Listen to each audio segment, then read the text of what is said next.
Veremos neste vídeo um pouco sobre a cidade que foi o centro do mundo na era dos descobrimentos. A cidade é Lisboa, capital de Portugal. Para o que vamos ver mais à frente, é relevante fazer algumas comparações entre Portugal e os demais países do continente. Considerando a geração de riquezas, dos 50 países da Europa, 13 estão acima da média, grupo 1. E os demais 37 estão abaixo da média, grupo 2. Portugal faz parte do grupo 2 e está na posição 20. Considerando o PIB per capita, Portugal está na posição 25. Portugal é um país relativamente pequeno, tem um território que ocupa apenas 0,9% do continente europeu e 1,4% da população, estando respectivamente nas posições 15 e 12. Lisboa é a capital mais ocidental da Europa continental. É também, depois de Atenas, a segunda mais antiga capital europeia, muito embora na atualidade não esteja na relação das 30 mais populosas. Lisboa antecedeu em séculos outras capitais europeias modernas. No período da ocupação romana, 27 a.C. a 410 d.C., as denominações eram diferentes. O nome da região era Lusitânia e o local, que hoje é Lisboa, era denominado Felicitas, Júlia e Olicipo. Além dos romanos, a área de Lisboa já foi ocupada por vários outros povos. Lisboa está a pouco mais de 40 quilômetros do ponto mais ocidental da Europa, o Cabo da Roca. A primeira atração turística que veremos é o Padrão dos Descobrimentos. Localiza-se nas margens do rio Tejo. Foi construído em homenagem às conquistas de Portugal na Era dos Descobrimentos. A Era dos Descobrimentos foi um dos períodos mais relevantes da história do mundo e marcou de forma triunfal a história de Portugal. Assim como atualmente, naquela época Portugal também não fazia parte do grupo dos estados mais poderosos do continente. Mas, mesmo assim, Portugal foi o pioneiro e se destacou na Era dos Descobrimentos. Esse pioneirismo foi possível por algumas razões. Primeiro, Portugal foi o primeiro país europeu que conseguiu desenvolver uma política sistemática de exploração marítima. Segundo, localização geográfica favorável. Lisboa é a única capital da Europa continental ao longo da costa atlântica. Terceiro, o desenvolvimento de equipamentos náuticos avançados para a época. E quarto, o apoio da coroa portuguesa, a estabilidade política e a habilidade de pessoas como a do navegador infante Dom Henrique. Além de ter sido o primeiro, Portugal continuou surfando sozinho nas ondas da Era dos Descobrimentos durante os primeiros 80 anos. Os principais marcos do pioneirismo português foram os seguintes: conquista de Ceuta, no norte da África, em 1415, tendo sido este o marco inicial da expansão portuguesa e o início da Era dos Descobrimentos. Exploração da costa africana durante o período de 1420 a 1480, consolidação da rota marítima da Europa para a Índia por Vasco da Gama em 1498, descobrimento do Brasil por Pedro Álvares Cabral no ano de 1500. Com isso, Portugal foi responsável por abrir as primeiras grandes rotas oceânicas e assim conseguiu mudar de forma significativa o curso da história mundial. A relação de Lisboa com a Era dos Descobrimentos decorre do fato de que tanto as decisões quanto as partidas e retornos da maioria dessas explorações de Portugal aconteceram nesta cidade. A partir de então, Portugal começou a formar o seu império. É interessante ressaltar que a glória dos portugueses na Era dos Descobrimentos é ainda enaltecida quando se leva em conta que nessa época existiam estados mais poderosos do que Portugal e que essas iniciativas poderiam ter sido desses outros estados e não foram. Apenas para citar um exemplo, a República de Veneza era rica, mais poderosa que Portugal, tinha uma marinha forte, experiência com navegação, um vasto império comercial no Mediterrâneo e Mar Negro e ainda dominava as rotas entre a Europa e o Oriente. Depois dessas décadas iniciais, outros países entraram na disputa. A Espanha foi constituída no ano de 1479 e logo em seguida entrou na disputa pelos descobrimentos, tendo conseguido já em 1492 um resultado positivo com a viagem de Cristóvão Colombo às Américas. A Inglaterra, em 1497, idem, com a viagem do italiano Giovanni Caboto às Américas. Apesar dessa primeira investida, em 1497, a expansão marítima e colonial da Inglaterra e a formação de seu império aconteceu muito tempo depois, somente a partir de 1607. A duração da Era dos Descobrimentos foi de cerca de 185 anos, tendo iniciado em 1415 e terminado por volta de 1600. Foi a partir de então que, com a ascensão da Inglaterra, Holanda e França, começaram as decadências de Portugal e Espanha em relação ao que haviam conquistado na Era dos Descobrimentos. A Torre de Belém é um ícone da Era dos Descobrimentos. É uma bela obra de engenharia. Foi construída entre 1514 a 1519. Tem 30 metros de altura e 40 metros de comprimento. No início, serviu como um forte, com a finalidade de proteger a entrada do porto de Lisboa. Posteriormente, teve várias utilizações. Foi usada como farol, posto aduaneiro, guarnição militar e até prisão. A construção tem 5 pavimentos, sendo respectivamente espaço do governador, espaço dos reis, espaço para audiências, capela e no alto terraço da torre. Do terraço da torre tem-se uma bela vista do entorno. A Torre de Belém é um dos principais atrativos turísticos de Lisboa, sendo um dos mais visitados. O Mosteiro dos Jerônimos foi construído para celebrar os grandes feitos dos navegadores portugueses. Foi denominado dessa forma porque, após a sua construção, a realeza entregou para ser habitado pelos monges da Ordem de São Jerônimo, pois queria que os monges rezassem pelas almas do rei e dos navegadores. Esse fato faz lembrar aquele ditado popular quando afirma que uma determinada pessoa não dá um ponto sem nó.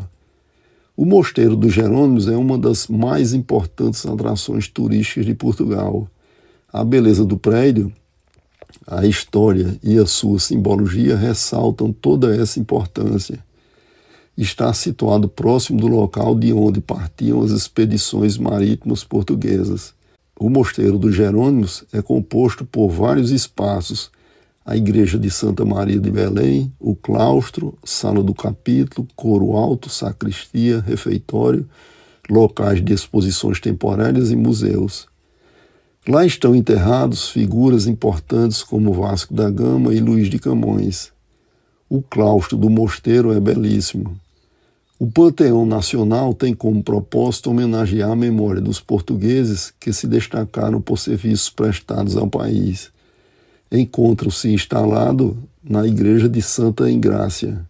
Tem um fato curioso nos registros da paróquia. Trata-se da descrição de uma ocorrência que poderia, de certa forma, ser a versão lisboeta de Romeu e Julieta.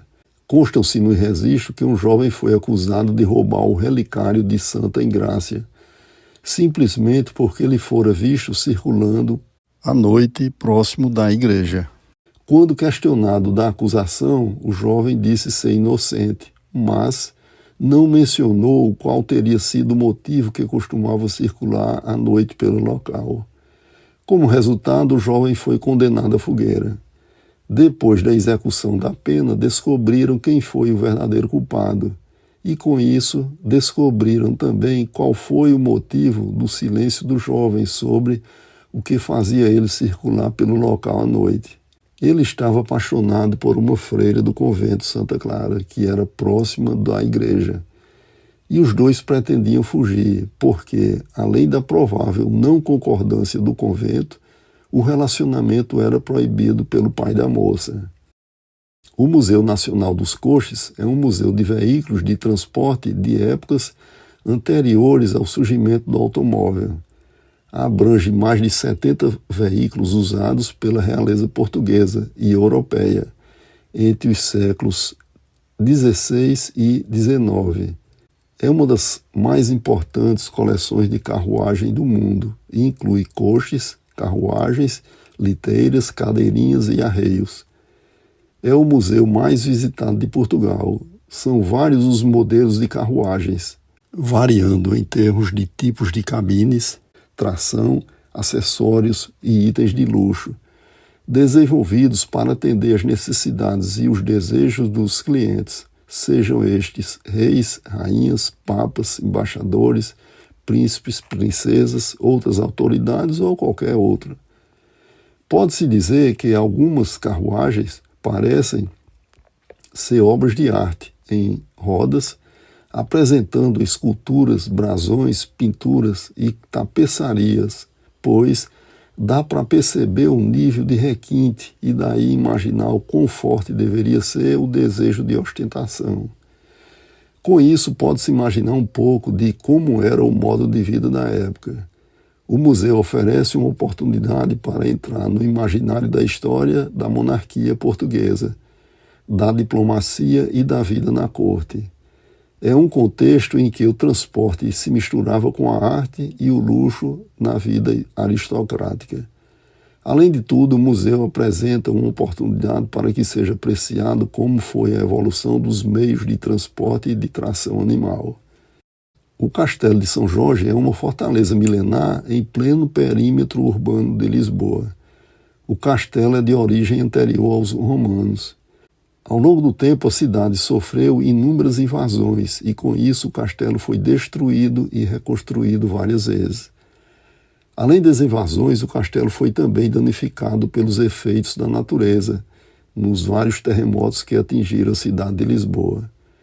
Como consequência, o castelo que existe hoje não é o que parece ser da Idade Média, mas o que foi finalmente reconstruído para que parecesse ser. O castelo foi, por séculos, de vital importância para a defesa da cidade.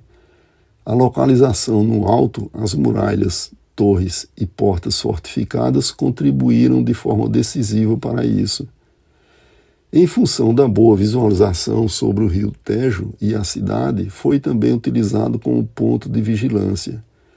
O castelo serviu como residência real até o século XVI, além de centro de poder, onde eram realizadas reuniões, cerimônias oficiais e festas.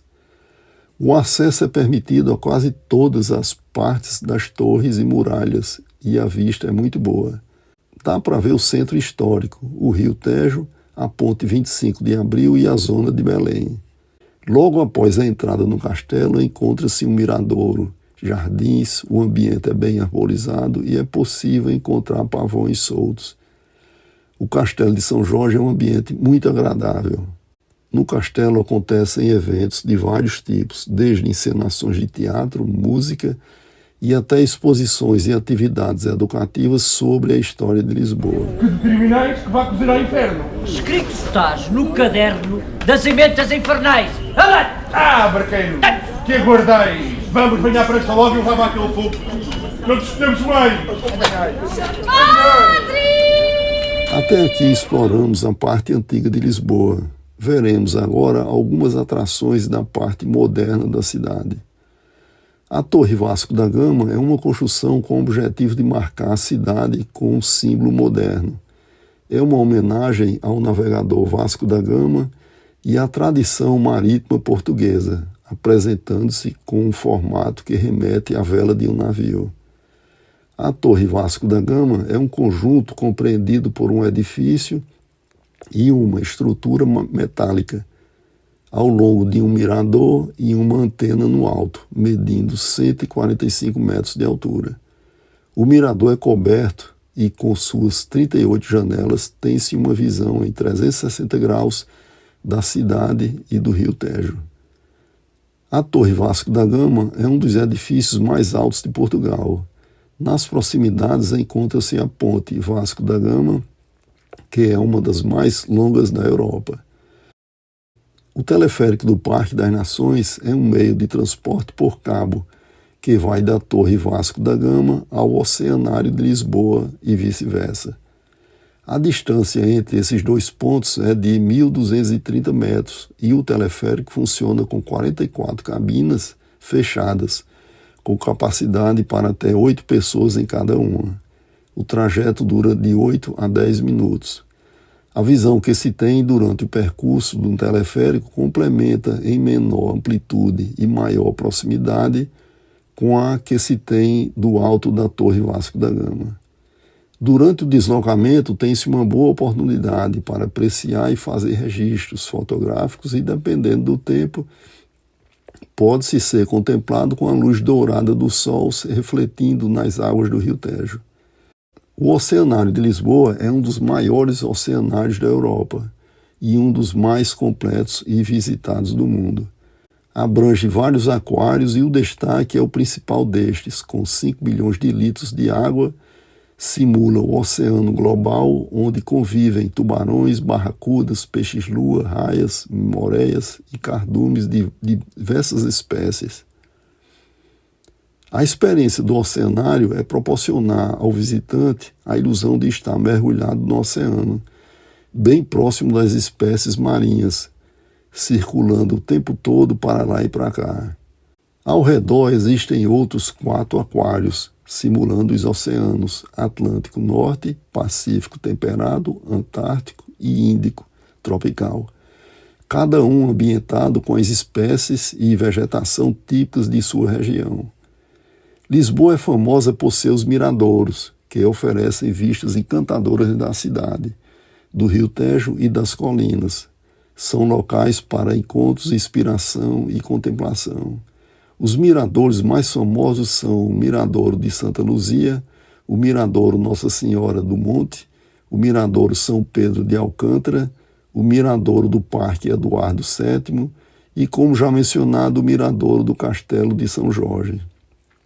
O Miradouro do Cristo Rei, embora esteja no outro lado do rio, oferece uma boa visão da cidade de Lisboa. A Avenida da Liberdade é talvez a mais elegante e bonita avenida de Lisboa. No local da avenida, no passado tinha um jardim murado, que era denominado Passeio Público. A avenida foi denominada dessa forma depois de um período de opressão política, pelo que se entende como uma referência a um anseio popular, uma homenagem à liberdade conquistada. Lá existem várias lojas de grifes de luxo, hotéis 5 estrelas, consulados, escritórios, estátuas e monumentos, entre estes, o Monumento aos Mortos da Primeira Guerra Mundial. A avenida é bem arborizada e tem uma largura de 90 metros e 1,1 quilômetros de comprimento, ligando a Praça dos Restauradores, passando pela Praça Marquês de Pombal até o Parque Eduardo VII. A Praça Marquês de Pombal é uma das mais importantes de Lisboa, fica ao lado do Parque Eduardo VII.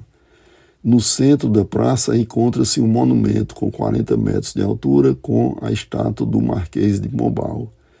O Marquês de Pombal é considerado um dos heróis do país. É reconhecido por algumas realizações, a exemplo da reconstrução da cidade depois do terremoto de 1755 e da reforma da administração pública. A Praça do Comércio simboliza séculos de história e é uma das maiores de Lisboa. Fica localizada nas margens do Rio Tejo, a menos de 1 quilômetro do final sul da Avenida da Liberdade. Foi, antes do terremoto de 1755, o local do Paço da Ribeira, o Palácio Real Português. A praça, com cerca de 36 mil metros quadrados, é um amplo local onde são realizadas manifestações populares. Na praça encontra-se o majestoso Arco da Rua Augusta, que foi construído em homenagem ao outrora Império Português e às suas descobertas. Outros detalhes sobre essas atrações turísticas poderão ser encontrados na descrição do vídeo. Finalizando, Portugal é um país que, mesmo diante de uma extensão territorial e populações relativamente pequenas, exerceu um papel de destaque na história do mundo, na era dos descobrimentos. Como consequência, foi o primeiro país dessa época a formar o seu império. Visitar os monumentos que remetem a esse passado de glórias de Portugal, tais como a Torre de Belém, o Padrão dos Descobrimentos, o Mosteiro dos Jerônimos, assim como outros em perspectivas e contextos distintos, é uma experiência de viagem memorável. Por aqui encerramos, até a nossa próxima viagem.